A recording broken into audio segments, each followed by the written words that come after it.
সিরাতুন নবীর এই আলোচনায় আমরা এসেছিলাম যে রাসূলুল্লাহ সাল্লাল্লাহু আলাইহি সাল্লাম বিদায় হজের তিনি প্রথম দিনের পাথর মারা কাজ সম্পন্ন করেছেন এবং তারপরে তিনি সেখানে খুতবা দিয়েছেন, ভাষণ দিয়েছেন এবং আগের দিন আরাফাতের দিনে যে কথাগুলো বলেছেন সেগুলোর অনেকটা পুনরাবৃত্তি করেছেন এবং আরও নতুন কিছু কথা বলেছেন এবং এর পরেও পরের দিনও তিনি খুতবা দেবেন, একাধিক খুতবা দিয়েছেন। যদি এই খুতবাগুলো পরেরগুলো হজের কোনো খুতবা নয়, সেগুলো জাস্ট নসিহাতের মতো আর কি, ওয়াজের মতো আর কি। তার কারণ সমস্ত সাহাবীরা আরাফাতের ময়দানে একসঙ্গে শুনতে পায়নি ওনার কথাগুলোকে, তখন মাইক ছিল না বিধায় তিনি বারে বারে একাধিক অকেশনে নসিহাগুলোকে পুনরাবৃত্তি করেছেন। এইরকম 10 তারিখও তিনি করলেন এবং সেই খুতবার শেষ দিকে আমরা গত সপ্তাহে শুনেছিলাম যে রাসূলুল্লাহ সাল্লাল্লাহু আলাইহি ওয়াসাল্লাম বলেছিলেন একটি সুন্দর হাদিস, আবার একটু রিপিট করি আজকে, যে নাদ্দারাল্লাহু ইমরাআন সামিআ মাকালাতি ফাবাল্লাগাহা, যে লোকটি আমার কোনো একটা কথা শুনলো এবং সেটাকে অন্যদের কাছে পৌঁছিয়ে দিল, আল্লাহ তাআলা তার চেহারাটাকে সতেজ করে দিন, তার চেহারাটাকে আল্লাহ তাআলা তাজা করে দিন, নুরানি করে দিন। কারণ ফারুব্বা হামিলি ফিকহিন গায়রি ফাকিহ, কোন সময় আমার কাছ থেকে সুন্দর ফিকহের কথা হাদিসের মাধ্যমে যারা রেওয়ায়ত করে পৌঁছে দেবে ফকিহদের কাছে, তারা হয়তো এটার উপরে ইজতিহাদ করে উম্মতের জন্য আরও সুন্দর ফিকহের আলোচনা পেশ করতে পারবেন। কাজে পৌঁছে দেওয়ার কাজটা খুব জরুরি একে অপরের কাছে। এরপরে তিনি আহলে সুন্নাতের জামায়াতের মধ্যে থাকার জন্য, মুসলমানদেরকে জামাতবদ্ধ হয়ে থাকার জন্য গুরুত্ব দিয়েছেন এবং খুতবা শেষের দিকে তিনি বলেছেন যে তোমরা আমার সঙ্গে যারা হজ করছো, তোমরা হজের নিয়মগুলোকে আবার ভালো করে শিখে নাও, মনে রাখো, কারণ এটাই উম্মতের জন্য পরবর্তী পর্যায়ে হজের নিয়ম কানুন মাসাইলগুলো তাদেরকে ফলো করতে হবে। এই কথা বারে বারে তিনি রিপিট করেছেন এবং ওনার এই বিদায় হজ থেকেই সাহাবায়ে কেরাম আমাদের কাছে যে রেওয়ায়েত করেছেন তার ভিত্তিতে আজকে আমরা হজের মাসাইলগুলোকে ফলো করছি। এবং ওই খুতবাতেও তিনি সবার কাছ থেকে একরকম বিদায় নিলেন, হয়তো আগামী বছর হজে আর কোনো সময় তোমাদের সঙ্গে দেখা হবে না, আবার বললেন সে কথাটা। এবং এই বারে বারে বলার কারণে এবং সেখান থেকেই তিনি যে বিদায় নিয়েছেন, পরবর্তী পর্যায়ে এই হজের নাম দেওয়া হয়েছে হাজ্জাতুল ওয়াদা, বিদায় হজ, তাই না? তো এর আগে অনেকগুলো হজ করেছেন, এইটা নয়, এটাই ওনার জীবনের ইসলামের পরে প্রথম হজ বলতে গেলে। আল্লাহর পক্ষ থেকে হজ ফরজ হওয়ার পরে এটাই প্রথম হজ। তারপরে এটাকে কেন বিদায় হজ বলা হয়, যে তিনি সেখানে বলা যায় এক রকমের উম্মত থেকে বিদায় নিয়েছেন। তো 10 তারিখে পাথর মারার পরে তিনি ওনার ভাষণ দেওয়ার পরে তিনি সাহাবায়ে কেরাম সবাই তো ওনার সঙ্গে আছেন, চতুর্দিক থেকে ঘিরে আছেন, সবাইকে তিনি এখানে মিনাতে 3 দিন থাকতে হবে কমপক্ষে, কেউ কেউ হয়তো 4 দিন থাকা হয়ে যাবে। তো তিনি সবাইকে জায়গা ঠিক করে দিলেন, যে মুহাজিরদেরকে বললেন যে তোমরা এখানে মুহাজিররা থামো, তোমরা অবস্থান করো। মুহাজির কারা? যারা মক্কা থেকে মদিনায় হিজরত করেছিলেন, আবু বকর ওমর থেকে শুরু করে, তো ওনাদেরকে এড়িয়ে দেখাই দিলেন যে তোমরা এই পাশে থাকো। তো আপনি যদি মিনা থেকে কেবলামুখী তাকান মক্কার দিকে, তখন হাতের ডান দিকে পাথর মারার এরিয়ার পরে যে জায়গাটা হাতের ডান দিকে, বললেন যে এই দিকে তোমরা থাকো, ডান দিকে। আর বাম দিকে বললেন মদিনাবাসীদেরকে যারা আনসার তাদেরকে এই দিকে থাকতে বললেন। এবং তারপরে বললেন যে সবাই এই 2 গ্রুপের আশেপাশেই যেন থাকে।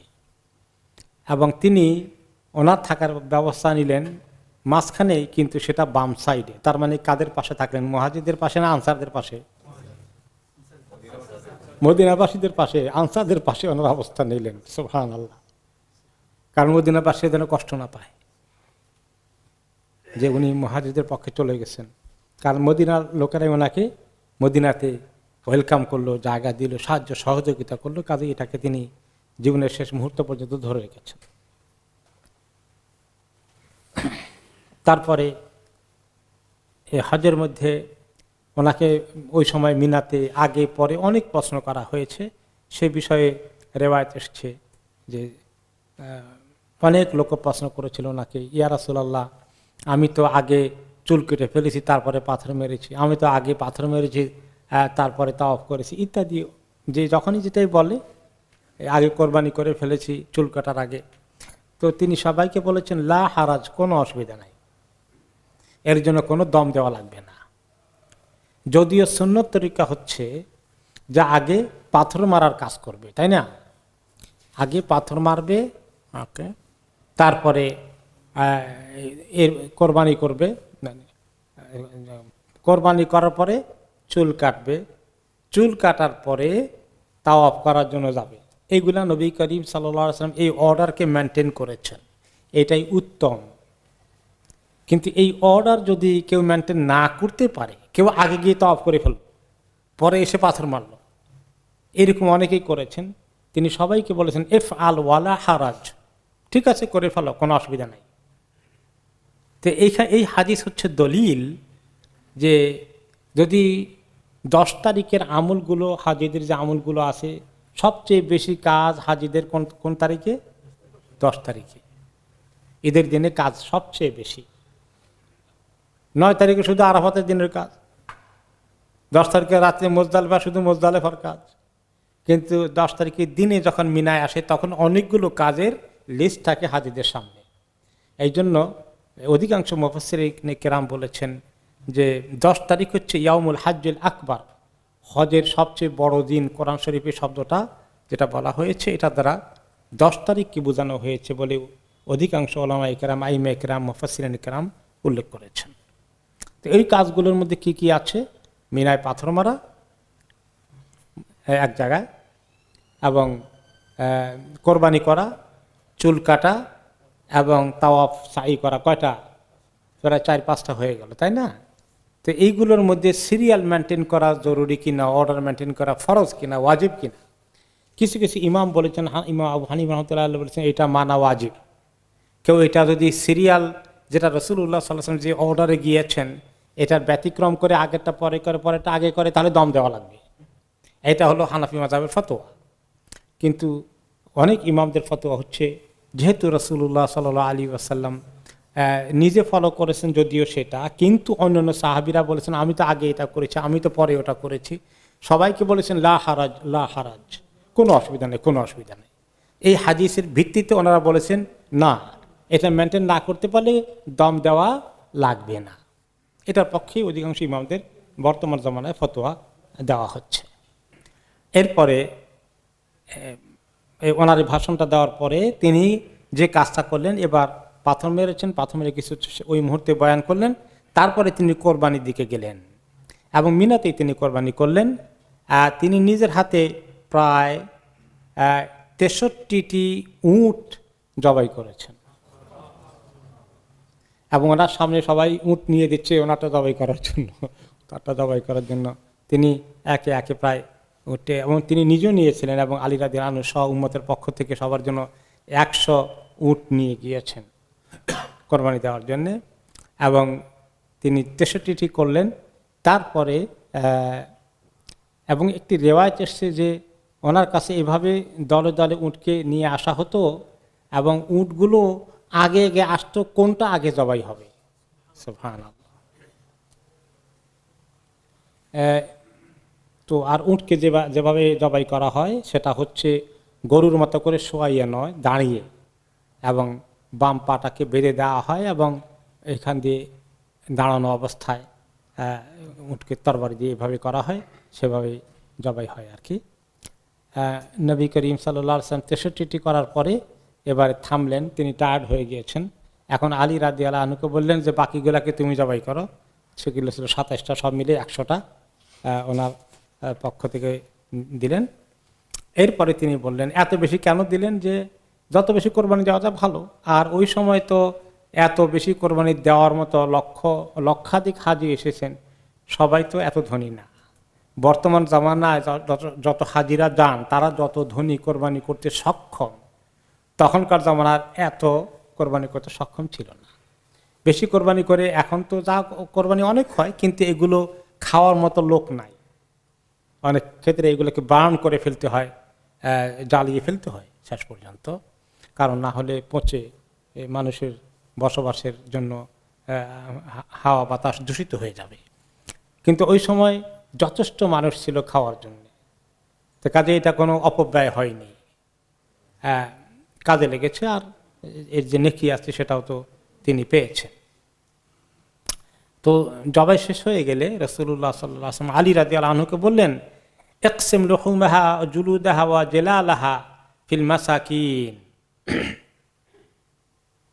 যে এই কোরবানিগুলোর এবারে চামড়া টামড়া খুলে পশুগুলোকে একদম গোস্ত টোস্ত এগুলা সব কেটে কুটে এগুলা, এমনকি চামড়াগুলোকেও কাজে লাগানো হয়। তখন চামড়ার কিন্তু অনেক কাজে লাগতো, এই মেশিনে ফ্যাক্টরিতে জুতা বানানোর জন্য, ব্যাগ বানানোর জন্য শুধু নয়, ওনাদের বিভিন্ন পাত্র বানানো হতো এই পশুর চামড়া দিয়ে। তো এইগুলোকে বলে দিলেন যে মাসাকিনদেরকে, যারা গরিব মিসকিন আছে সবাইকে বন্টন করে দাও।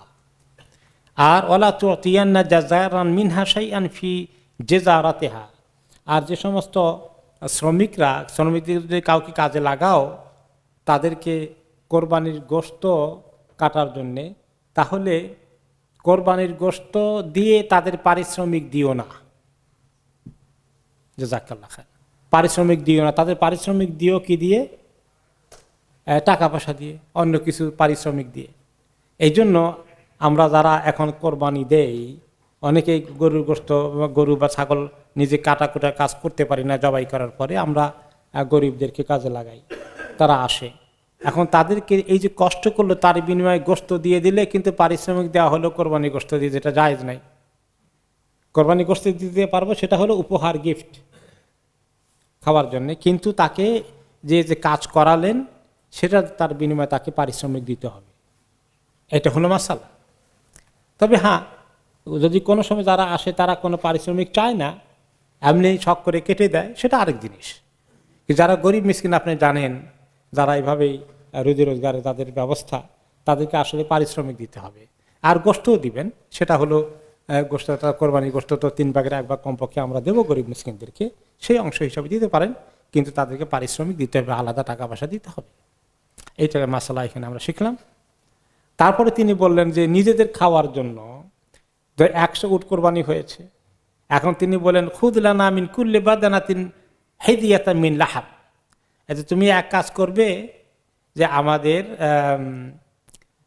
জন্য, নিজেদের জন্যে প্রত্যেকটি উট থেকেই 1 টুকরা করে গোশত জোগাড় করে নিয়ে সুম্মা জাআলহা ফি কিদরিন ওয়াহিদিন হাত্তা নাকুলা মিন লাহমিহা, আর সবগুলারে বড় পাতিলের মধ্যে নিয়ে একসঙ্গে পাক করে ফেলবা, তাহলে আমরা সমস্ত এই উটগুলোর থেকে অংশ আমাদের খাওয়া হয়ে গেলে উসিলায়। ওয়া নাহসুয়া মিন মারাকিহা, এবং সে তার যে ঝোল হবে সেই ঝোল দিয়ে আমরা রুটি খাবো। এভাবে করে তুমি পাক করে নিও, সমস্ত উট থেকে 1 টুকরা করে নিয়ে এক পাতিলে সব পাক করে দিও, বাকি অংশ গরিবদেরকে বন্টন করে দিও। এবং আরেকটি রেওয়ায়েতে এসছে যে রাসূলুল্লাহ সাল্লাল্লাহু আলাইহি ওয়াসাল্লাম আবার নিজের বিবিদের পক্ষ থেকে কোরবানি দিয়েছেন, গরুর কোরবানি দিয়েছেন, এবং 7 জনের নামে 1 গরু, এইভাবে করেও একটি রেওয়ায়েত এসেছে। উটের পরেও গরুর কোরবানি দিয়েছিলেন বিবিদের পক্ষ থেকে।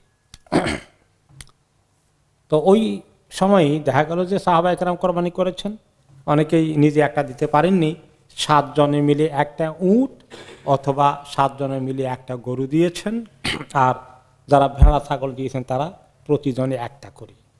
এখান থেকে আমরা কোরবানির মাসালা পাই যে কোরবানির মাসালা হবে গরুর মধ্যে 7 জনের নাম দেওয়া যায়, আর উটের মধ্যেও 7 জনের নাম দেওয়া যায়, আর ছাগলের মধ্যে শুধু 1 নাম দেওয়া যায়। আর গরুর মধ্যে 7 নাম দিতেই হবে এটা ফরজ না, আমি যদি 1 নামে দেই তাও জায়েজ আছে, 3 নামে দিলেও জায়েজ আছে, ম্যাক্সিমাম কত? 7, এর বেশি দেওয়া যাবে না, এটা আর কি।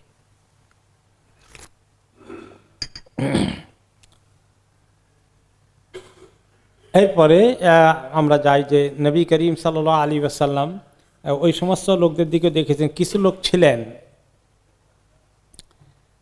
যারা কোরবানি করতে পারেন নাই, তামাত্ম হজ করেছেন, এখন দুইটা হজের মধ্যে কোরবানি ফরজ হয়, একটা হলো তামাত্তু আর এটা কোনটা কেরান।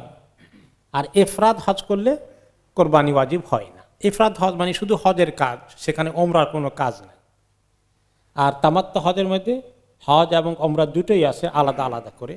আর কেরানের মধ্যে হজ ওমরা দুটোই আছে আলাদা নয়, একসঙ্গে মার্জ করে। তো কেরান এবং তামাত্তু হজের মধ্যে কোরবানি ফরজ হয়। তো কিছু কিছু সাহাবায়ে কেরাম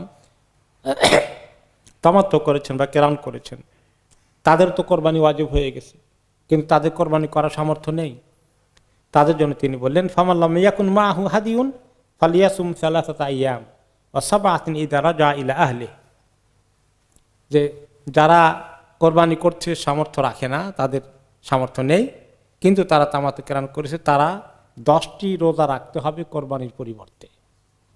10টি রোজার 3টি হজের মৌসুমে রাখবে, আর বাকি 7টি তারা যখন দেশে বাড়িতে এলাকায় চলে যাবে তখন বাকি 7টাকে পূরণ করবে। এগুলা করা ওয়াজিব, কোরবানি যেরকম ওয়াজিব, তাদের এই 10টি রোজা রাখলে কোরবানির ওয়াজিব আদায় হয়ে যাবে। তো হজের সময় কোন দিন, কোন 7টা দিন করবে? হজের আগের 3 দিন, কারণ পরে আইয়ামে তাশরিকি দিন তো পারবে না। আইয়ামে তাশরিকির দিনে বা ঈদের দিন রোজা রাখা যাবে না। ঈদের পরে 3 দিন, যা কোনো কোনো ইয়েতে 4 দিনও রোজা রাখা যাবে না। কিন্তু আরাফাতের দিন যদিও হাজিদের জন্য রোজা রাখা উত্তম নয়, কিন্তু কেউ যদি ওই আগের 3টা রাখার জন্য আরাফাতের দিনও রাখে, তার আগে 2 দিন রাখে, তাহলে ঠিক আছে, এটা তাদের জন্য কনসিডারেবল। তাহলে 3টি রোজা রাখবে হজের সফরে, হজের হালতে, আর বাকি 7টা তারা দেশে আসলে, নিজের বাড়িতে পৌঁছে গেলে তখন তারা করবেন। এই 7টি রোজার ফর্মুলা তিনি দিলেন। এটাই এখন হজের মাসালা। গরিবদের জন্য কেউ তামাত্তু কেরান করলে তারা এইভাবে কোরবানির পরিবর্তে রোজা রাখবে। এরপরে অনেক ঘটনা সেখানে আছে যে নবী করিম সাল্লাল্লাহু আলাইহি ওয়াসাল্লামের সঙ্গে তিনি যখন হজে আসেন, ওনার উটের পিছনে মাঝে মধ্যে তিনি উঠাতেন। কোনো সময় আব্বাসকে উঠিয়েছেন, কোনো তার ভাইকে উঠিয়েছেন, কোনো সময় উসামাকে উঠিয়েছেন ওনার উটের পিছনে। তো এক সময় উনি উঠালেন আবদুল্লাহ ইবনে আব্বাসের ছোট ভাই ফদল ইবনে আব্বাসকে, বা তার বড় ভাই বোধহয়। তো ওনারা আব্বাসের ছেলে। আব্বাস রাদিয়াল্লাহু আনহুকে রাসূলুল্লাহ সাল্লাল্লাহু আলাইহি ওয়াসাল্লাম চাচা, আর ফদল হচ্ছেন ওনার চাচাতো ভাই। উঠালেন। এখন ওয়াকান আল ফদল রাজুলান ওয়াদিআন, আর ফদল ছিলেন খুব সুদর্শন পুরুষ, একদম চোখ লেগে যায়, মাশাআল্লাহ, দেখতে শুনতে খুব তাগড়া জওয়ান মানুষ। ফাজাআতহু ইমরাআতুন মিন খাসআম তাস্তাফতি। খাসআম কবিরা একজন মহিলা এ সময় রাসূলুল্লাহ সাল্লাল্লাহু আলাইহি ওয়াসাল্লামের কাছে আসলেন একটা ফতোয়া জিজ্ঞেস করতে হজ সংক্রান্ত। মহিলা কথা বলছেন, রাসূলুল্লাহ সাল্লাল্লাহু আলাইহি ওয়াসাল্লাম সামনের দিক থেকে এসে, বা ডান থেকে বা বাম দিক থেকেই হোক, এসে কথা বলছেন। এখন ফদল যুবক মানুষ খালি মহিলার চেহারার দিকে তাকায়, আর মহিলা তার চেহারার দিকে তাকাচ্ছে। হজের মধ্যে হইলেও তো এইসব মানুষের মধ্যে তো ওয়াসওয়াসা সৃষ্টি হওয়ার সম্ভাবনাটা তিরোহিত হয়ে যায় না। তো এই যে চোখের দৃষ্টি, গায়রে মাহরাম নারী পুরুষ একে অপরের দিকে তাকাচ্ছেন, তো রাসূলুল্লাহ সাল্লাল্লাহু আলাইহি ওয়াসাল্লাম কী করলেন, তিনি টের পেয়েছেন। তো ওনার পিছনে বসাতো ফদল, তিনি হাত দিয়ে তার চেহারাকে মহিলার যে দিকে আছে ওদিক থেকে ঘুরে আরেক দিকে ঘুরাই দিয়েছেন এমনি করে। ওকে, তো ফাকালাত ইয়া রাসূলুল্লাহ, তিনি মহিলা কি প্রশ্ন করলো, ইন্না ফরিদাতাল্লাহি আলা ইবাদিহি ফিল হজ্জ আদরাকাত আবি শাইখান কাবীরান লা ইস্তাতিউ আন ইয়াসবুতা আলা রাহিলা আফা আহুজ্জু আনহু। ইয়া রাসূলুল্লাহ, আমার বাবা বুড়ো বৃদ্ধ হয়ে গেছেন, ওনার উপরে কিন্তু হজ ফরজ হয়ে গেছে, কিন্তু এখন উনি কোনো জানোয়ারে পশুতে আরোহণ করে যে হজ করবেন, বসার ওনার এই স্বাস্থ্য নেই, উনি জার্নি করতে পারবেন না, উটের পিঠে বসেও তিনি হজ আদায় করতে পারবেন না। আমি কি তার জন্য বদলি হজ করতে পারবো? এখনকার এই হজের জন্য হয়তো বা নয়, কারণ এই হজ তো অলরেডি অনেক দূর হয়েই গেছে, আগামীর কথা তিনি মহিলা বলতে চাচ্ছেন আর কি।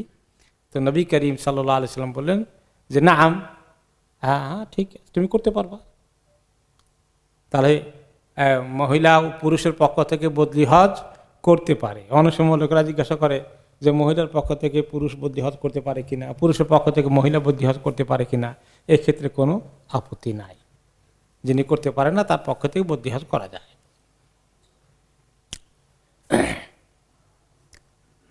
তো এরপরে আরেকটা এসেছে যে যখন তিনি চেহারা ঘুরিয়ে দিয়েছেন তখন ওই চেহারা এমন করে ঘুরিয়ে দিলেন যে আব্বাস রাদিয়াল্লাহু আনহু ওনার চাচা তিনি কাছাকাছি ছিলেন, দেখলেন। তিনি জিজ্ঞেস করেছেন, ইয়া রাসূলুল্লাহ লিমা লাওয়াইতা উনুকা ইবনে আম্মিকা, আপনার চাচাতো ভাইয়ের চেহারাকে ওইদিকে ঘুরাই দিলেন কেন? ফাকাল রাসূলুল্লাহ সাল্লাল্লাহু আলাইহি ওয়াসাল্লাম রাআইতু শাবান ওয়া শাবাতান ফালাম আমিন আশ-শাইতান আলাইহিমা, আমি দেখলাম যে যুবক আর যুবতী দুইজন চেহারার দিকে নজর পড়ে গেছে তাদের একে অপরের, শয়তান তাদের দিলে ওয়াসওয়াসা সৃষ্টি করতে পারে, আমি নিরাপত্তা অনুভব করলাম না বিধায় চেহারাটা ঘুরিয়ে দিলাম। তো এখন এই যে সুবহানাল্লাহ, হজের সফরে গেলেও কোনো গ্যারান্টি আছে যে চোখ আমাদের এদিক সেদিক যাবে না, সেখানে গিয়েও সংগ্রাম করতে হবে। আর যে ইবাদতের জায়গায় যদি গুনাহ করে মানুষ, ওই সময় গুনাহটার পরিমাণটা আল্লাহর কাছে বেশি বড় অপরাধ হয়ে যায়। আল্লাহ মাফ করুন। তো নবী করিম সাল্লাল্লাহু আলাইহি ওয়াসাল্লাম ফদলকে পরে নসিহা করলেন, মহিলাকে বিদায় করে দিয়ে বললেন, ইবনে আখি, ভাতিজা, আসলে চাচাতো ভাই, বললেন ভাতিজা। তো আরব দেশে এগুলো কমন, বয়সের দিক থেকে ভাতিজার মতো, কারণ উনি আর ওনার ফদলের বাবা আব্বাস রাদিয়াল্লাহু আনহু দুইজন কাছাকাছি। তো বললেন যে ইবনে আখি, ভাতিজা, ইন্না হাযা ইয়াউমুন মান মালাকা ফীহি সামআহু ওয়া বাসারাহু ওয়া লিসানাহু গুফিরা লাহ, এটা এমন একটি দিন, এই হজের মৌসুমে হজের দিন, আজকে যে ব্যক্তি তার কান, চোখ এবং জবানকে কন্ট্রোল করে রাখবে, আশা করা যায় আল্লাহ তাআলা তার গুনাহগুলোকে মাফ করে দিবেন। তো হজের এই কাজের মধ্যে কেউ যদি এগুলোকে কন্ট্রোল না করে, আল্লাহ তাআলার কাছ থেকে মাফ পাওয়ার সম্ভাবনা কমে যাবে। তো এই হাদিসের থেকে শিক্ষা কি কি? ফাদল ইবনে আব্বাসের এই হাদিস থেকে শিক্ষা নিতে গিয়ে ইমাম ইবনে হাজার আল আসকালানী রহমতুল্লাহ আলী ফাথুল বারি কিতাবে, যারা বুখারী শরীফের বিস্তারিত ব্যাখ্যা, সেই কিতাবে তিনি বলেছেন জাওয়াজুল ইরতিদাফ, যে উটের পিছনে সওয়ারি হিসাবে যদি কাউকে নিতে চায় এটা জায়েজ আছে, এটা বোঝা গেল। 2 নম্বর হচ্ছে ফিহি তাওয়াদু আন নবী সাল্লাল্লাহু আলাইহি ওয়াসাল্লাম, যে রাসূলুল্লাহ সাল্লাল্লাহু আলাইহি ওয়াসাল্লাম যে কত বিনয়ী এবং অহংকারী নন, অমায়িক সাদামাটা চলাফেরা করেন, এটা প্রমাণ হলো। তা না হলে বড় রাজা বাদশারা যখন যায় তখন তাদের পিছনে আর কেউ থাকে না, তারা একলা, শেয়ার করলে তো একটু খাটো হয়ে গেল, তাই না, এরকম তাদের ভাব। কিন্তু তিনি সেটা করেননি, তা ওনার পিছনে আরেকজনকে উঠিয়েছেন। তখনকার জামানায় বড় লোকেরা তাদের উটের পিছনে কাউকে উঠাতো না, তাহলে তাদের শান কমে যায়।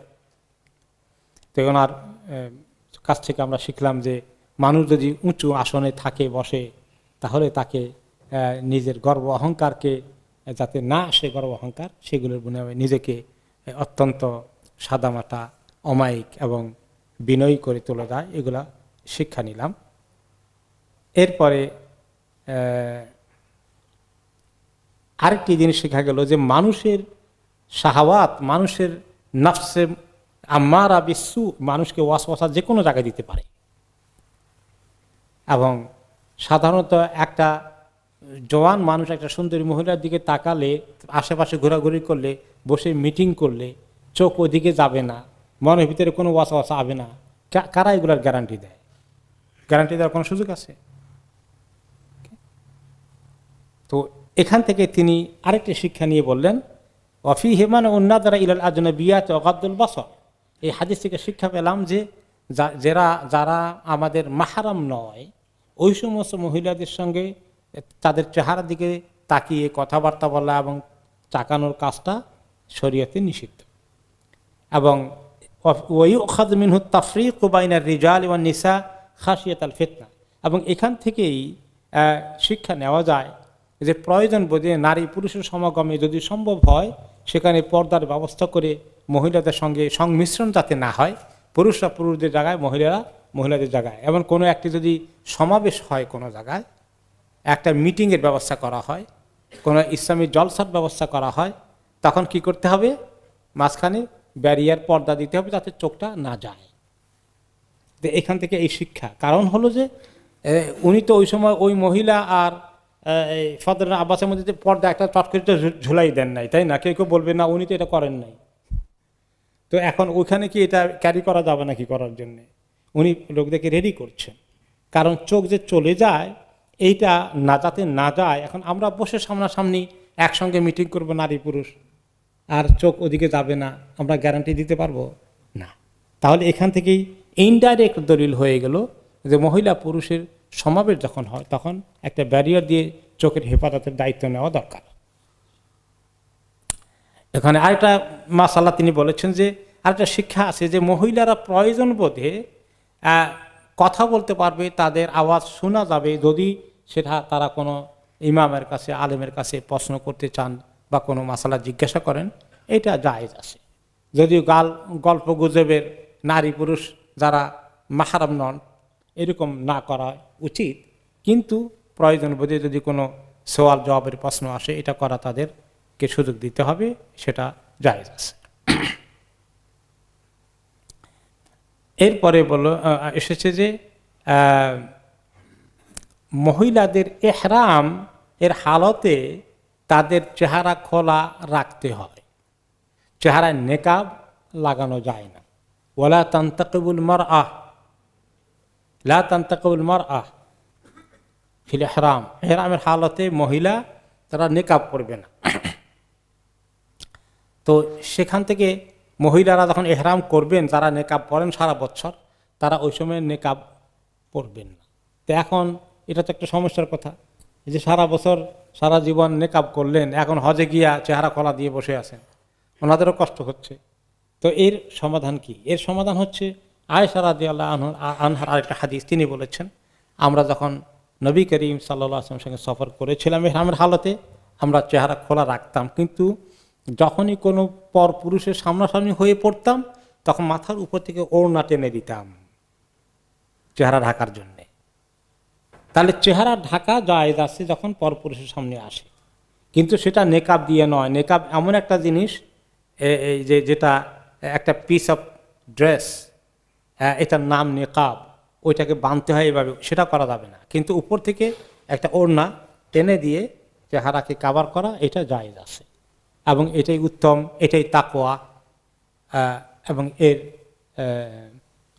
যে সমস্ত মহিলারা সবসময় নিকাব করেন তাদের জন্য এটা নিরাপত্তা, তাদের কষ্টও আর থাকলো না।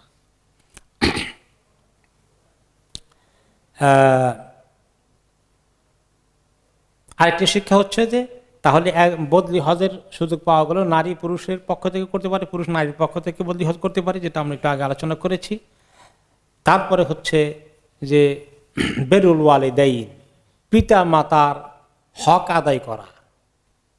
এই মহিলা তার বুড়ো বাবার যে ফরজ হজ আদায় দায়িত্ব সম্পর্কে জিজ্ঞেস করলেন এবং রাসূলুল্লাহ সাল্লাল্লাহু আলাইহি ওয়াসাল্লাম বললেন তোমাদের উচিত তার বদলি হজ করা। তাহলে ছেলে মেয়েদের এভাবে দিন এবং দুনিয়ার ব্যাপারে পিতা মাতার যখন কোনো হাজত হয়ে পড়ে, দরকার হয়ে পড়ে, তাদেরকে সাহায্য করা ছেলে মেয়েদের প্রতি দায়িত্ব।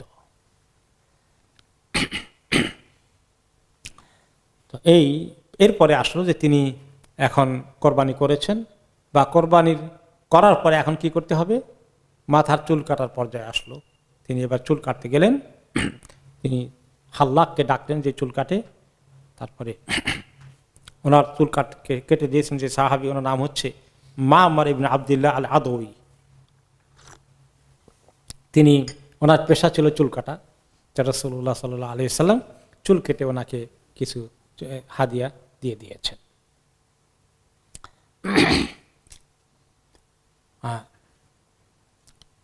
এরপরে নবী করিম সাল্লাল্লাহু আলাইহি ওয়াসাল্লাম দেখা দেখে সাহাবায়ে কেরামরা অনেকে চুল কাটলেন। রাসূলুল্লাহ সাল্লাল্লাহু আলাইহি ওয়াসাল্লাম কি করেছিলেন, চুলকে ছোট করেননি, বরঞ্চ তিনি মাথাকে নেড়ে করে দিয়েছেন, পুরো মুন্ডন করেছেন, শেভ করে ফেলেছেন। তো সাহাবারা অনেকেই শেভ করলেন ওনার দেখা দেখি, অনেকেই আবার চুল ছোট করেছেন, কারণ ওনারা জানতে পেরেছেন ওটা জায়েজ আছে। সূরা ফাতিহার মধ্যে যেটা আসছে মুহাল্লিকিন আর উসাহুম ওয়া মুকাসসিরিন, উমরার সময় চুল কাটার ব্যাপারে আল্লাহ তাআলা দুটারই অনুমতি দিয়েছেন। মাথা নেড়ে করে মাথা মুন্ডন করা, শেভ করে নেওয়া, অথবা চুলকে ছোট করা, মুকাসসিরিন, ট্রিম করে নেওয়া, দুইটাই কোরআনে পাক উল্লেখ করা হয়েছে। কিন্তু রাসূলুল্লাহ সাল্লাল্লাহু আলাইহি ওয়াসাল্লাম শেভ করলেন এবং অনেক সাহাবীরা শেভ করলেন, আবার কেউ কেউ ছোট করলেন, শেভ করেন নাই। তিনি দোয়া করলেন আল্লাহুম্মা আখরিল মুহাল্লিকিন, যে আল্লাহ যারা চুল শেভ করে ফেলেছে আপনি তাদেরকে মাফ করে দেন, তাদের গুনাহ মাফ করে দেন। আবার দোয়া করলেন যারা চুল শেভ করেছে আল্লাহ তাদের গুনাহ মাফ করে দেন। আবার তৃতীয়বার দোয়া করলেন যারা চুল শেভ করে ফেলেছে আল্লাহ, মাথা শেভ মুন্ডন করেছে, তাদেরকে মাফ করে দেন। এখন যারা ছোট করেছে ওনাদের কথা বললেন না কিছু। তো সাহাবায়ে কেরাম বললেন ওয়ালিল মুকাসসিরিন ইয়া রাসূলুল্লাহ, যারা ছোট করেছে তাদের জন্য দোয়া করবেন না? পরে 4 নম্বর বার দোয়া করলেন ওয়ালিল মুকাসসিরিন, আল্লাহ যারা ছোট করেছে তাদেরকে মাফ করে দেন। তাহলে যারা চুল এবং মাথা মুন্ডন করেন তারা 3 বার দোয়া পেয়েছেন, আর যারা ছোট করেন তারা দোয়া কয়বার পেয়েছেন? 1 বার পেয়েছেন। তাহলে ফজিলতের দিক থেকে মাথা মুন্ডন করার সওয়াব 3 গুণ বেশি। পরিষ্কার না? ওকে। চুল কাটা হয়ে গেল। চুল কাটার পরে রাসূলুল্লাহ সাল্লাল্লাহু আলাইহি ওয়াসাল্লাম ওনার এবার কাপড় চোপড় চেঞ্জ করে ফেললেন, ইহরামের কাপড় থেকে বেরিয়ে সাধারণ পোশাক পরলেন, জামা গায়ে দিলেন এবং আতর লাগালেন, যেটা এতক্ষণ নিষেধ ছিল। ইহরামের হালতে আতর লাগানো নিষেধ। আতর লাগালেন। আয়েশা রাদিয়াল্লাহু তাআলা আনহা ওনাকে আতর লাগিয়ে দিলেন, মেশকের আতর দিয়েছিলেন, মাস্ক।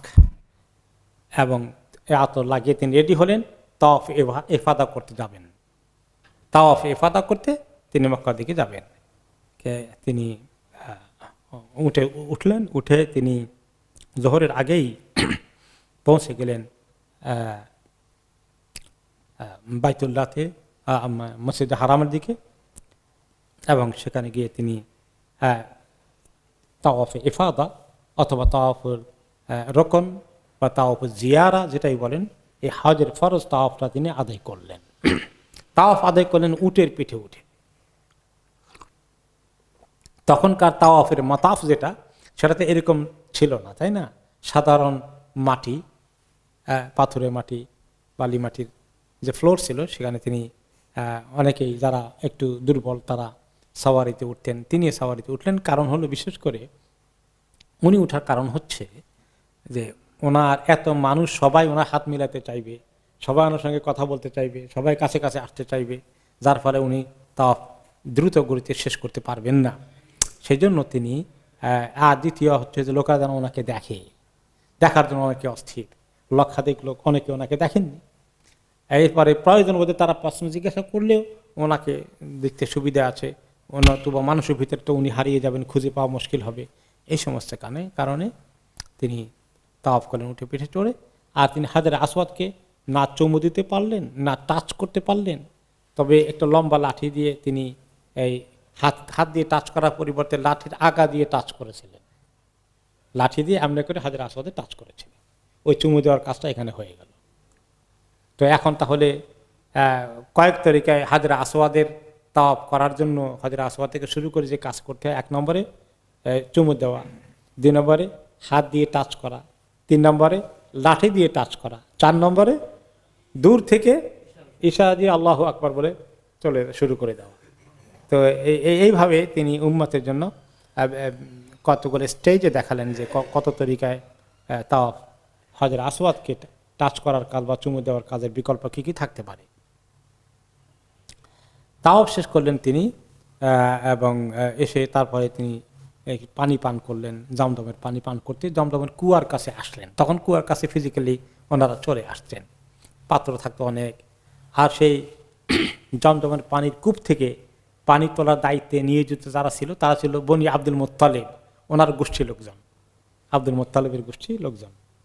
তো তিনি তাদেরকে উৎসাহিত করলেন, কত লক্ষাধিক হাজেকে পানি খাওয়াতে হচ্ছে, হাত দিয়ে পানি টেনে তুলতে হচ্ছে, তাই না? কাজটা তো অনেক বড় খাটনির কাজ এবং বিরতিহীন কাজ করে যেতে হচ্ছে।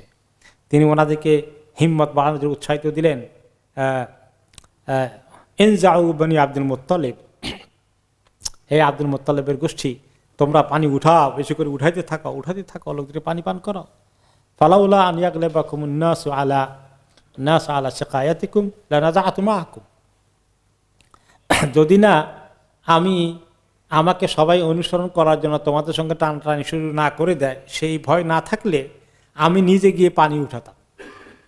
এটা অনেক ফজিলতের কাজ। এখন উনি কেন উঠালেন না, তোমাদের সঙ্গে গিয়ে একটু কতক্ষণ পানি উঠাতাম, তাহলে সবাই চিন্তা করতো যে রাসূলুল্লাহ সাল্লাল্লাহু আলাইহি ওয়াসাল্লাম যে কাজ করছেন ওই কাজটা আমাদের যে কত বেশি ফজিলত। সবাই তোমাদের সঙ্গে পারাপারি করতে পানি উঠানোর জন্য, তোমাদের দায়িত্ব আর তোমরা পালনই করতে পারতে না। তো এই ভিড় সৃষ্টি না হলে আমি নিজে পানি উঠাইয়া পান করাতাম। তো তিনি তাদেরকে এই কথা বলে উৎসাহিত করলেন। তারপরে আরেকটি হাদিসে এসেছে সহিহ বুখারীতে, তিনি বললেন যে ইমালু ফাইন্নাকুম আলা আমালিন সালিহ, তোমরা বেশি করে করো, এই কাজ করতে থাকো, পানি পান করানোর কাজ করো, অনেক বড় নেকির কাজ তোমরা করছো, অনেক বড় নেক আমলের কাজ করছো। অতঃপর তিনি বললেন লাউলা আন তুগলাবু লানাযালতু হাত্তা আদআল হাবলা আলা হাদিহি, আমি যদি লোকেরা এসে তোমাদের হাত থেকে টেনে সবাই মানে পিড়াপিড়ি শুরু না করে দেয়, এরকম আশঙ্কা না থাকলে আমি নিজে জমজমের পানির ওই বড় বাকেটে গলার মধ্যে লটকিয়ে ওনারা পানি উঠাতেন, ওখান থেকে পানি নিতে নেমে যেতেন, নিয়ে পানি উঠাতেন। তখন আরব দেশে কুয়াগুলোকে তারা একটু বড় করে করতেন, নামার জন্য একটু পাথর দিয়ে সিঁড়ির মতো করতেন নিচে থেকে পানি উঠানোর জন্য ব্যাপক হারে। তো তিনি বলে যায়, এবং ওই বড় বাকেট চামড়ার বড় বালতি মতো বানিয়ে সেটাকে তারা কাঁধের মধ্যে লটকিয়ে এভাবে উঠিয়ে নিয়ে আসছে, যে আমি যদি তোমাদেরকে সবাই আমার কপি করে অনুসরণ করে সবাই পানি নেওয়ার জন্য নামানামি না করতো, তাহলে আমি নিজে গলার মধ্যে লটকিয়ে পানি উঠাতাম। এই হাদিসটি ওনাদেরকে উৎসাহিত করার জন্য বললেন। অতঃপর রাসূলুল্লাহ সাল্লাল্লাহু আলাইহি ওয়াসাল্লাম তিনি ওখান থেকে চলে আসছেন জোহরের আগেই মিনাতে, এটি একটি রেওয়ায়েতে আসছে। আরেকটি রেওয়ায়েতে আসছে তিনি আসলে না জোহর পড়েছেন মক্কায়। তো দুটো রেওয়ায়েত এই হাদিসে এসেছে, এবং তিনি যখন পড়েছিলেন নামাজগুলো 2 রাকাত পড়েছিলেন, কারণ তিনি তখন মুকিম নন, মুসাফির হিসাবে নিজেকে কনসিডার করেছেন। এরপরে তিনি মিনায় গিয়ে বাকি 3 দিন থাকলেন, আইয়ামে তাশরিকের পুরো দিনগুলি থাকলেন। তার মানে 4 দিন, আজকে 10 তারিখের যেটা সেটা একদিন, তারপরে 11, 12, 13 তারিখ পর্যন্ত ছিলেন। 13 তারিখে বিকেলে প্রস্থান করেছেন। তারপরে তিনি মিনায় গিয়ে বললেন লা ইয়াদখুলুল জান্নাতা ইল্লা নাফসুন মুসলিমা, ওকে, ওয়া ইন্না হাযিহিল আইয়াম আইয়ামু আকলিন ওয়া শুরবিন। একজন সাহাবীকে তিনি অর্ডার দিলেন, তার নাম ছিল বিশর ইবনে সুহাইম রাদিয়াল্লাহু আনহু। উনি বলিষ্ঠ কণ্ঠের দরাজ অধিকারী ছিলেন, গলা খুব কণ্ঠ বড় ছিল। তিনি বললেন যে তুমি ওই সমস্ত তাঁবুগুলোর পাশে গিয়ে আওয়াজ দিয়ে বলতে থাকো লা ইয়াদখুলুল জান্নাতা ইল্লা নাফসুন মুসলিমা, যে কোনো মুসলিম ছাড়া জান্নাতে কেউ প্রবেশ করতে পারবে না। ওয়া ইন্না হাযিহিল আইয়াম আইয়ামু আকলিন ওয়া শুরব, আর এই দিনগুলো মানে আইয়ামে তাশরিকের দিনগুলো, হজের 10 তারিখ থেকে 13 তারিখ পর্যন্ত দিনগুলো, এগুলো হচ্ছে খাওয়া দাওয়া এবং পান করার, এবং অন্য হাদিসে এসেছে যিকরিন, যে আল্লাহ তাআলার জিকির করার দিনগুলো। তাহলে এই দিনগুলোতে তোমরা কেউ রোজা রাখবে না, খাওয়া পান করার কাজ করবে, আর আল্লাহর জিকির বেশি করে করবে আইয়ামে তাশরিকে। এখান থেকেই আইয়ামে তাশরিকে রোজা না রাখার হাদিস এসেছে এবং নিষেধাজ্ঞা এসেছে। তো এখানে থেকে তারপর কি করলেন তিনি, প্রতিদিন 11 তারিখে, 12 তারিখে, 13 তারিখে তিনি পাথর মারলেন 3টা জামারাতের মধ্যে, বাদা জাওয়াল শামস, সূর্য জাওয়ালের পরে, মধ্যাকাশ থেকে যখন সূর্য হেলে যায় পশ্চিম দিকে তখন থেকে তিনি পাথর মারলেন, তার আগে নয়। এবং তিনি কি করেছেন, তখন তিনি আর কোনো পশু নেননি, আরোহণ করেননি, মাশিয়ান যাহিবান ওয়া রাজিআন, পায়ে হেঁটে তিনি গিয়েছেন, যাওয়া আসার কাজ করেছেন। 3টা জায়গায় পাথর মেরেছেন পায়ে হেঁটে হেঁটে, এবং প্রত্যেকটি জামারাতে 7টি করে ছোট ছোট পাথর মেরেছেন, এবং প্রত্যেকটি পাথর মারার সাথেই আল্লাহু আকবার বলেছেন, আল্লাহ আকবার বলে প্রতিটি পাথরকে ছুঁড়েছেন। এরপরে প্রথম যদি মিনার দিক থেকে প্রথম, সেখানে পাথর মেরে একটু সরে গিয়ে কেবলামুখী হয়ে দোয়া করেছেন। আবার দ্বিতীয় জমারাতে পাথর মেরে একটু সরে গিয়ে কেবলামুখী হয়ে দোয়া করেছেন, আর সেখানে হাত তুলে দোয়া করেছেন, মানে গুরুত্ব দিয়ে দোয়া করেছেন। এটা দোয়া কবুলের আরেকটি জায়গা পাথর মারার পরে।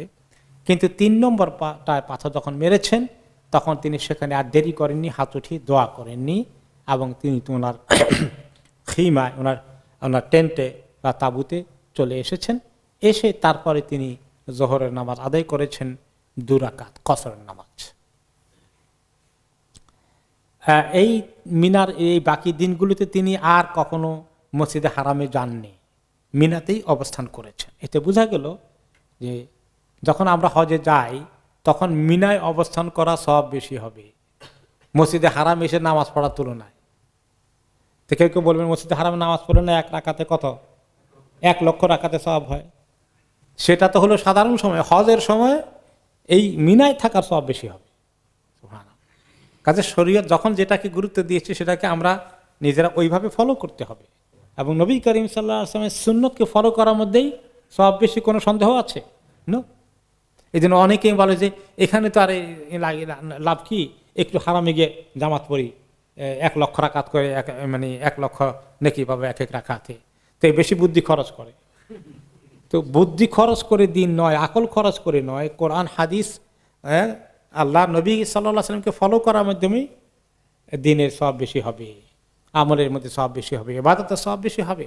আর খুদু আন্নি মানাসিকাকুম, আমার থেকে তোমরা এই শরীয়তের হজের নিয়মগুলো শিখে নাও। অনেকেই এখন এই মিনা থাকলেন যে তিনি 3 দিন, অনেক ইমামরা এটাকে ওয়াজিব বলেছেন, যদিও হানাফি মাযহাবী ওনারা এটাকে সুন্নত বলেছেন। এই সুযোগে অনেকে বলে সুন্নত, কত সুন্নত জীবনে ছাড়ছি, একটা ছাড়লে কি হবে, হোটেলে আরামসে থাকি আর বাইতুল্লাহতে নামাজ পড়ি, আর ওখান থেকে এসে এসে পাথর মেরে চলে যাই। এটি একদম গলত তরিকা। যদিও ইমামদের ইখতিলাফ ঠিক আছে, সম্মান করা যায়, সুন্নত বলছেন, কিন্তু সুন্নত বললে ফেলে দেওয়ার জন্য বলে দিয়েছেন। ইমাম আবু হানিফা বলছেন এটা কোনো গুরুত্ব নাই। আর নবী করিম সাল্লাল্লাহু আলাইহি ওয়াসাল্লাম আমলের কারণে এটা সুন্নত না হয় ওয়াজিব হওয়ার দলিল অধিকতর শক্তিশালী, এবং এটা মিস করা ঠিক নয়। এটা হজের অন্যতম একটা নসক, এটা খেয়াল রাখতে হবে। অনেকেই আমাদের লোকেরা ওই হানাফি মাযহাবের ফতোয়া অনুযায়ী ফতোয়া দিয়ে লোকদেরকে হোটেলে আরামসে রাখার ব্যবস্থা করে দেয়। মিনায় একটু কষ্ট হয়, রাসূলুল্লাহ সাল্লাল্লাহু আলাইহি ওয়াসাল্লাম কষ্ট করেছেন, আর আমরা 5 স্টার হোটেলে আরামসে, আর এখনই পয়সা চলে যাচ্ছে, একটু কাজে লাগাই ওখানে গিয়ে, এই চিন্তা করে, তাই না? এটা ঠিক নয়, পারতপক্ষে মিনায় থাকতে হবে। তাহলে তিনি এটাই ঠিক, ওয়ালাম ইয়াযহাব ইলাল মাসজিদ হারাম বাল বাকিয়া ফি মিনা ইলা হিনের ওয়াদা হাযা হুয়া সহিহ। ওলামায়ে কেরামের ধারণা যে তিনি পুরো সময় মিনায় থেকেছেন, এটাই সহিহ, এটার উপরেই আমাদেরকে আমল করা উচিত। এখন হজের মধ্যে কোন কোন জায়গায় তিনি দোয়া করলেন তাহলে তার একটা লিস্ট আমরা নিয়ে নেই।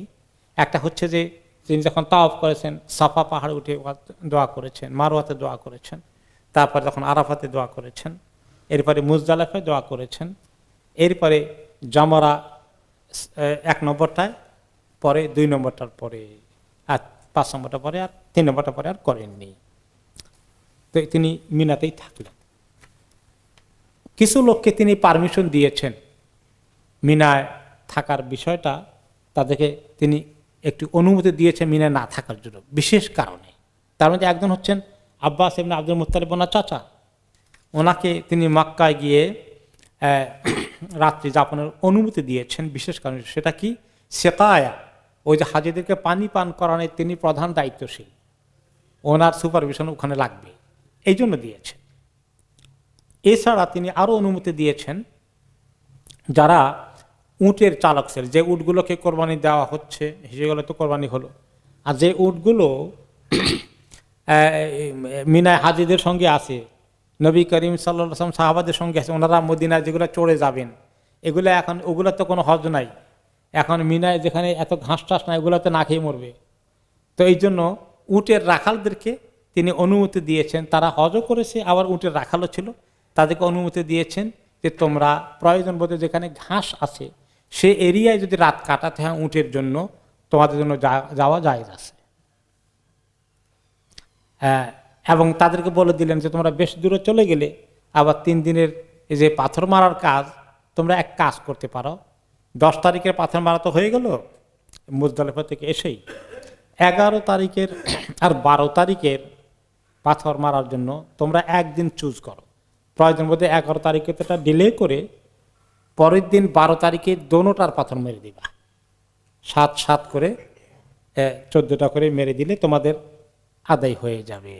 এটার একটা ফর্মুলা তিনি দিলেন। ওজনের কারণে এই মাসালা দিয়েছেন। যাদের ওজন নেই তাদের জন্য এটা ঠিক নয়। এরপরে রাসূলুল্লাহ সাল্লাল্লাহু আলাইহি সাল্লাম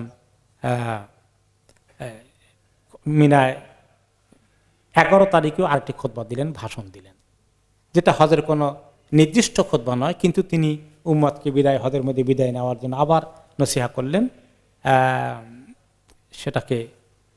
সেটাও গতকালকের 10 তারিখের খুতবার মতোই অনেকটা 11 তারিখে খুতবা ছিল, এবং সেটা কিছু অংশ মুসনাদ আহমদে এসেছে। সাহাবী আবি নাদরা রাদিয়াল্লাহু আনহু বলেন যে আমার মনে আছে যিনি 11 তারিখে খুতবা যেটা বলেছিলেন, ইয়া আইয়ুহান নাস আলা ইন্না রাব্বাকুম ওয়াহিদ, হে লোকজন তোমরা মনে রেখো তোমাদের রব কিন্তু একজন, এক আল্লাহ। ওয়া ইন্না আবাকুম ওয়াহিদ, তোমাদের আদি পিতা কয়জন? একজন, আদম আলাইহিস সালাম।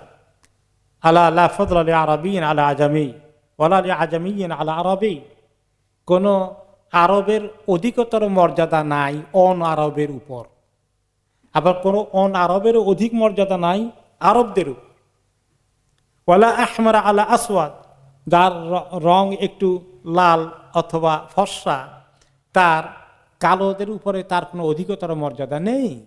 ওয়ালা আসওয়াদ আলা আহমার, আর কোনো কালো লোকের অধিক শান নাই কোনো অন্য রঙের মানুষের উপরে। ইল্লা বিত্তাকওয়া, শান আল্লাহর কাছে নির্ধারিত হবে কিসের ভিত্তিতে? তাকওয়ার ভিত্তিতে। ইন্না আকরামাকুম ইনদাল্লাহি আতকাকুম।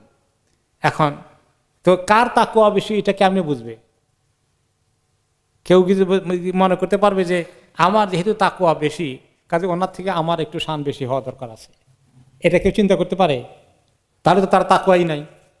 এইরকম চিন্তা যে করতে পারে তার সোজা কথা হলো যে আল্লাহর কাছে শান বেশি কম হবে, সেটা কিসের ভিত্তিতে? তাকওয়ার ভিত্তিতে। সেটা আল্লাহর জন্য রেখে দাও। তোমরা কেউ নিজে ক্লেম করতে পারবে না আমার তাকওয়া বেশি তোমার থেকে। কাজে দুনিয়ার মধ্যে তুমি বলতে পারো না যে উনি তো অমুক বংশের লোক আর আমি তো কত শরীফ বংশের লোক, কি মনে করেন? এটাই তো হচ্ছে। সাদা চামড়া লোকেরা কালো চামড়ার উপর লোকদের উপরে অধিকতর মর্যাদা দাবি করে, কাউকে নিচু সম্প্রদায়ের মনে করে। এইরকম আঞ্চলিকতা, এরকম সাম্প্রদায়িকতা বা এরকম জাতিগত বিভেদ ইসলামে কখনোই অ্যালাউ করা হয়নি। কারণ এই কালোটার সাদা জনের আদি পিতা আদম হাওয়া, আদি পিতা মাতা। কালো জনেরগুলো আদি পিতা মাতাকে আদম হাওয়া আলাইহিস সালাম। তাহলে সবার, তাহলে যে এই যে সব এত পার্থক্য মানুষ করে চামড়া ভিত্তিতে, রঙের ভিত্তিতে, রেসিজম, বর্ণের ভিত্তিতে বর্ণবাদ, এগুলো কত বড় জাহিলিয়া। প্রত্যেক বর্ণের পূর্বপুরুষই এক গোষ্ঠী, আমরা এক গোষ্ঠী, মানব গোষ্ঠী, বনি আদম, সোজা কথা এক মানব গোষ্ঠী। আমাদের এই যে সামান্য পরিচয়, এটা তো আল্লাহ তাআলা বলেছেন যে একটুখানি চেনার জন্য বলেছি।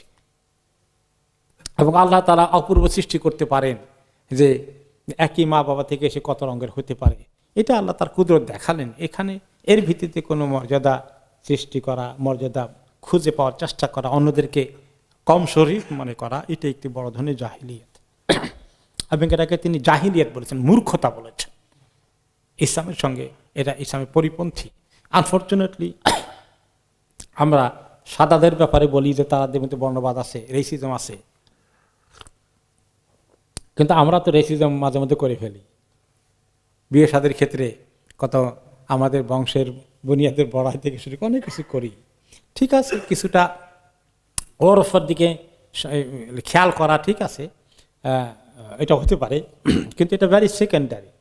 এবং এইটার নিজে গর্ব করা, অহংকার করা, অন্যদের উপর নিজে বড়াই করা, এটা তো আল্লাহ তাআলার কাছে সাংঘাতিক বড় অপরাধ, ক্রাইম, কিবরিয়া, অহংকার।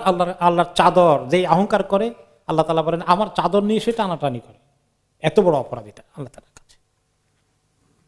তারপর তিনি কনক্লুড করলেন আবাল্লাগতু, আমি কি পৌঁছিয়ে দিয়েছি ঠিকমতো আল্লাহর কথাগুলো? সবাই বললেন বাল্লাগা রাসূলুল্লাহ সাল্লাল্লাহু আলাইহি ওয়াসাল্লাম, হ্যাঁ তিনি ঠিকই পৌঁছিয়ে দিয়েছেন। এখানেই আমরা আজকে ইনশাল্লাহ সমাপ্ত করব। বিদায় হজের আরেকটু বাকি আছে। তিনি মিনার থেকে প্রস্থান করে মক্কায় গেলেন এবং বিদায় তাওয়াফ করে যাবেন, সেটা আগামী সপ্তাহ থেকে আমরা শুনবো ইনশাল্লাহ।